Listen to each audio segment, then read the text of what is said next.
All right, let's dive right in. Welcome back, enthusiastic language learners, to today's explainer. Now, if you've ever found yourself completely tangled up in English conditionals, you are absolutely in the right place. Today, we're finally going to decode 3 of the trickiest English phrases that, honestly, trip up even the most advanced speakers. We're talking about what if only, and only if. I mean, they sound so incredibly similar, right? Yet they do completely different jobs in a sentence. So, here is our game plan for this explainer. First, mastering what if, then wishing with if only. Next, conditions using only if. After that, we'll do a quick multiple choice check, and finally, we'll fix some common grammar mistakes together. Okay, part 1, mastering what if.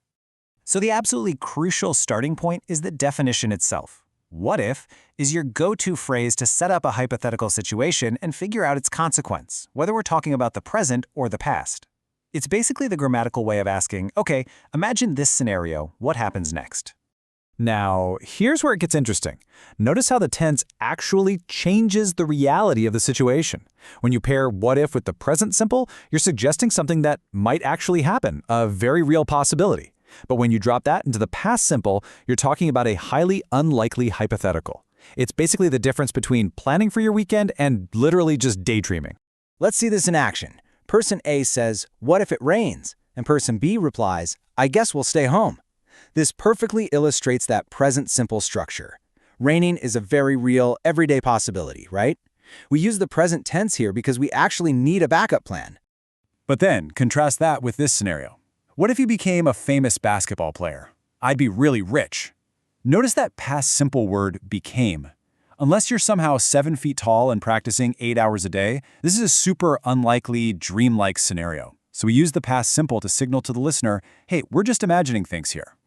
All right, moving on to part 2, wishing with if only.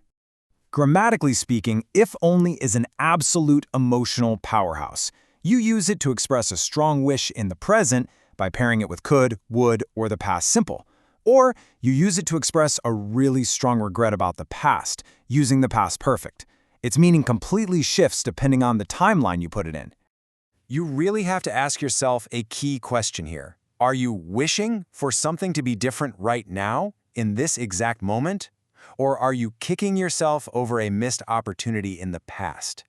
Your tense absolutely has to match your emotion. Here is a great example of a present wish. If only I knew how to speak Spanish, I could ask for directions. The tough reality of this sentence is that the speaker, currently, right now, does not know Spanish. They're wishing their current reality was different, hence using the past simple knew to express that present longing. And oh man, here is the heavy feeling of past regret. If only I'd studied harder, I wouldn't have to retake my exams. Notice that I'd studied. That's the past perfect. I had studied. It really conveys the sting of that missed opportunity. The studying just didn't happen. The exams went poorly, and now we're stuck in regret. Okay, let's jump to part 3, conditions using only if.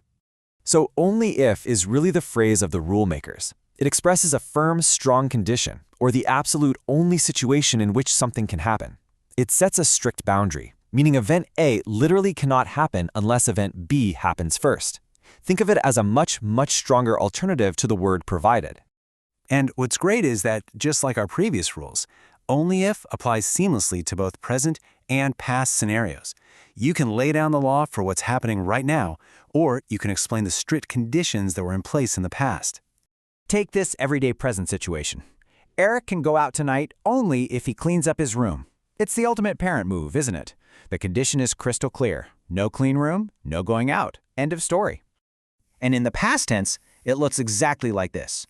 Kiko was given permission to speak to the media only if she signed the contract. The boundary was set firmly in the past. And honestly, I've got a condition for you too. You are going to completely master these rules only if you subscribe to the American English Academy channel. All right, part 4. Time for a quick multiple choice check to see how we're doing. Okay, fill in the blank here. Blank, I had sent Dan a text. We could have met for lunch. Are we looking for if only if, or just if? Really think about the core emotion here. Are we setting a strict condition or feeling a regret about a missed lunch? Well, if you guessed A, fantastic job, you nailed it. The correct answer is definitely if only.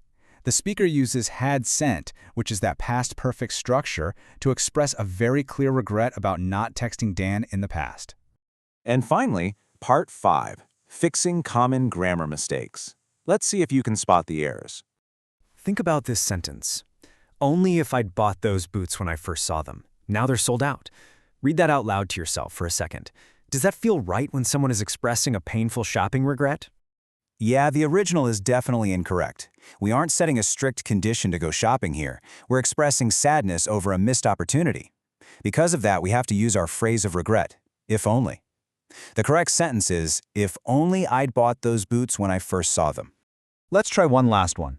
The incorrect phrase is, I feel horrible if Jake wasn't so upset with me. Grammatically, it just feels like it's left hanging there, doesn't it? But by simply adding the word only, we instantly transform a broken sentence into a powerful expression of a present wish. I feel horrible if only Jake wasn't so upset with me. And honestly, that perfectly illustrates our final takeaway for this explainer. Just think about how one tiny word, only, can completely rewire the entire emotional meaning of your sentence. It shifts it from a cold condition to a deep regret, or transforms a basic if into a powerful longing wish. Language is a precision tool, and mastering it opens up entirely new ways to express yourself. So what are you going to say next now that you have these tools?